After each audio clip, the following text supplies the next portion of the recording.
This is going to be a video tutorial on how to enable or disable the ad blocker on the Brave web browser. I will be using a desktop PC for this. Let me jump over to my browser here. I have the Brave web browser opened up now.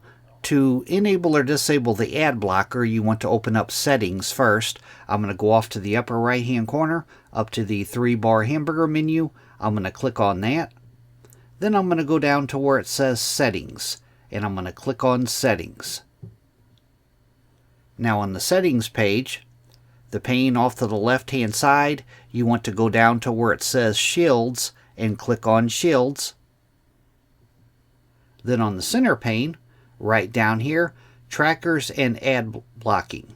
As you can see, I currently have mine set to Aggressive, but if you click on that drop down, it gives you 3 different choices: Aggressive, Standard, or Disabled. If you disable it, then the ad blocker is turned off. But those are your 3 options. I like to keep mine on Aggressive.